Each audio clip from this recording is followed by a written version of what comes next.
FTWitachi here, you know what it is. So, we got a major update coming to Overwatch right now, and this is going to be introducing the Overwatch workshop. I'm going to be going deep into details on everything that they've announced, so without further ado, this is going to be a long one. Sit back, relax, and let's get to it. Introducing the Overwatch workshop. Create games in ways previously unimaginable with the workshop. The workshop is a simplified game scripting system that expands the customization features available in the game browser. Within the workshop, you'll create a script to add rules and unique play conditions on top of established Overwatch game modes you already know and love. Rules can do many things, like change how a hero's movement and abilities work, modify how players and damage or healed, or even display text under certain circumstances. One hot game mode you'll be able to create is Molten Floor, aka the floor is lava, where your hero will catch on fire if they're on the ground. As you can kind of see that being played out here with the Pharah. But one thing I do want to say is this is an amazing step forward for Overwatch with the workshop mode. So I cannot wait to see and talk to you guys more about that in just a second. As you guys can see, this is how the scripting system will look. It is very, very simple to use. You do not need huge on PC computer backgrounds. It is simply step-by-step customizing options, as you guys can see laid out here. And yeah, it doesn't look too hard, doesn't look too difficult. It looks pretty simple. Of course, you have to have kind of some IQ to be able to do this, and make sure, of course, it works. But it's trial and error. Just go ahead, dive on in, and see what's in store for yourself. So, you're going to go ahead and start off with accessing the workshop. To access the workshop, click Play, Game Browser, Create, Settings, and Workshop. Creating a script. To create a script, you must add a rule, select an event, add a condition, which is optional, or add an action. Once you do this, you can add as many rules, conditions, and actions as you have room for. Add in a rule. Rules are highly customizable pieces that make your script. Each script must have one or more rules. Each rule has an optional comment and contains an event, defines what the rule will be executed. For more information, see selecting an event. Conditions, an optional list of things that must be true for the rule to apply. For more information, see adding a condition. And in actions, a list of things that happen when the event and conditions are met. For more information, see adding an action. So it might sound really confusing, but if you just look at the little video being played back and forth, it simply gives you options and you can go ahead and add in. So it's not that difficult. Selecting an event. An event defines when the rule will be executed. When an event happens in-game, an instance of a rule is created. Each instance evaluates conditions and executes actions independently of other instances. Once a rule is created in the editor, an event is automatically added. You must specify what type of event you'd like. To specify an event, click the drop-down next to event, select one of the following. Event types, which you can see here.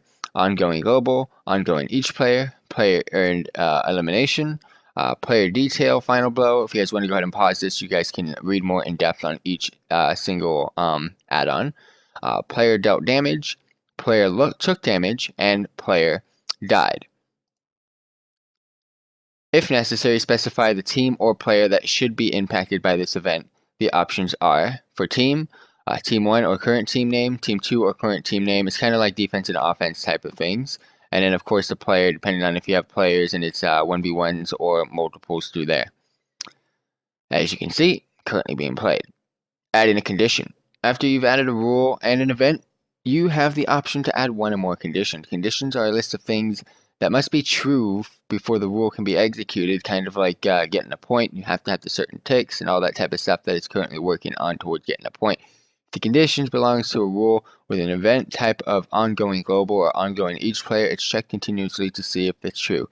If it belongs into a rule with any other type, it's checked whenever the specified event occurs. If a rule has no conditions, the action list will attempt to execute as soon as the event occurs.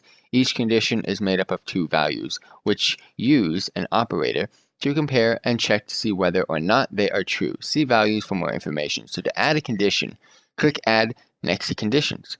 Fill in the other fields or the value fields. Note when a value itself has an input such as the hero of value, which needs to know the player from whom to acquire the hero, then the input of that value will show up intended below it. Select an operator. The operators are equals, doesn't equal, greater than, is greater than or equal to, is less than or equal to, and examples, as you can see here, which are being played out on the screen as well. Next up, adding an action. An action is something that modifies the game. They are executed in order from top to bottom for the list of actions to start executing. The event associated with the rule must have occurred. All conditions of the rule must be true, or there are no conditions. If the event is ongoing global or ongoing each player, the list of actions will execute. Then every condition passes for the first time. Whenever the list of conditions fails, then it passes again. The action will attempt to execute again. As you guys can tell, it's simply like the most basic way to put this is how you have to capture a point as a team. There's the bar ticks. How fast does that go? How does it work? Players off the point. All that type of stuff is currently what's going on here. That's the simple way to put it. With currently what's in Overwatch. With the exception of the wait action, see wait action for more information. All actions execute and finish immediately. Each action is made of 0 or more inputs, which describe how the game is modified. Each input is given a value, which is a piece of information or instruction on how to get information. For more information, see values. To see an action, click Add next to Action. Select an action which describes how the game will be modified. Select a value on the drop-down to see each new input that appeared. Note, some actions will create an object or ongoing behavior. Such actions will have to be input called reevaluation. This input determines whether the other inputs for this action are fixed, leaving the object or ongoing behavior unchanged, or dynamic, changing the object or ongoing behavior as a value assigned to the input changes. Next one, action types. Although there are many potential actions, there are a few you should be aware of. So looping actions, as you guys can see here, there's some good ones, there's some bad ones, and here are some examples of that. Wait action, here are some examples of that. Ignoring conditions, aborts when false, and restarts when true. Additional information, we've also got strings that we can also put into detail here. I am not going to go into complete examples on strings and how they work and stuff like that, because it kind of a little bit, that's where it gets a little bit difficult. But if you want, stay away from that and just stay with the basics for now. Values, for those of you that do know this as well, with null, we also got heroes, basically victims, and all that type of stuff going on here. There's specific values that you can put into your script, and same thing with variables. Global and player are the main variables that you can go ahead and use, and then utilize them in settings, modifying, and chasing. Examples. Ready to get any action? Try creating one of these game modes, and they'll walk you through what you need to add and why. So Molten Floor. Here's an example on how they did it. If you want, go ahead and pause the video. I'm going to quickly scroll down through this, and if you guys want to go ahead and pause the video to go ahead and read on how they created Molten Floor, aka Floor is Lava. This is a great mini game, so I can't wait to go ahead and take advantage of this and play it myself. Mirrored Deathmatch, same thing. Here's another example on another basic, what's it called? Oh, oh, I see. Okay, so Mirrored Deathmatch is simply kind of what we got currently going on in the game, but you can change it just to tweak onto what heroes and type of stuff that's going on with that. But again, pause the video if you guys want to go ahead and read what is currently on the screen. If you want to learn more about scripting in the workshop of Overwatch.